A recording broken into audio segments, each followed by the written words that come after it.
Pour ce mondial de l'auto 2012 de Paris, encore une fois, les 270 marques présentes rivalisent d'ingéniosité dans le domaine de l'électrique et de l'hybride.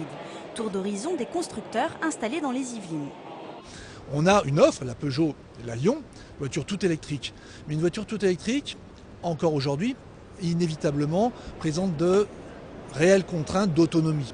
Donc une voiture électrique, et on pense nous pour encore quelques années quand même, sera forcément concentrée à un usage quasi strictement urbain. On croit beaucoup plus dans la technologie de l'hybride diesel.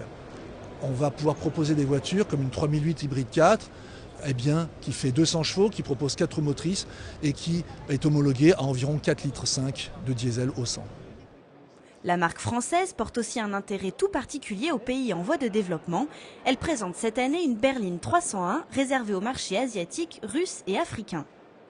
Direction le stand de BMW, le constructeur allemand présente cette année sa nouvelle marque écologique. Explication avec le responsable France. Vous avez sous les yeux les BMW i8 Concept et i3 Concept qui sont à 80% à peu près identiques à ce que seront les modèles de série dans un an. Ces voitures sont faites pour l'électromobilité avec des matériaux ultra légers comme la fibre de carbone ou l'aluminium et en plus totalement responsables de l'environnement puisqu'on utilise beaucoup de matériaux recyclés sur ces deux voitures. Les premiers véhicules seront commercialisés fin 2013. Chez Ford, c'est une grande première. Le constructeur américain s'apprête à commercialiser 2 véhicules électriques et hybrides en France. Ces modèles étaient pour l'instant uniquement disponibles aux États-Unis, où le marché de l'électrique et de l'hybride représente 5% du secteur automobile. On présente une Focus 100% électrique, donc là vous n'avez pas de moteur thermique, vous avez 150 km d'autonomie, c'est parfait pour un usage urbain ou périurbain ou pour des usages professionnels.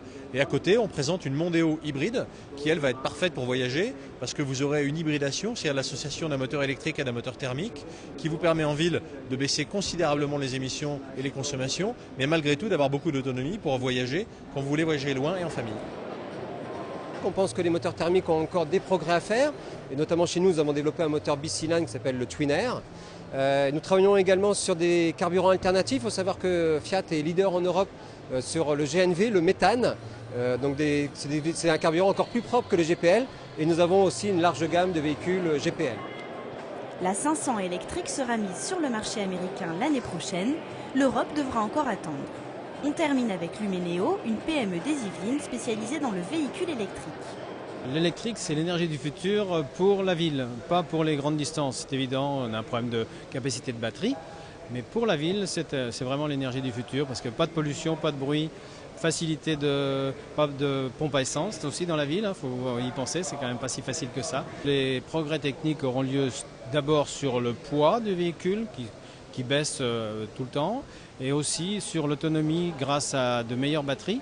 Mais là, le saut technologique sera fait plutôt dans 3-4 ans, ou voire un peu plus.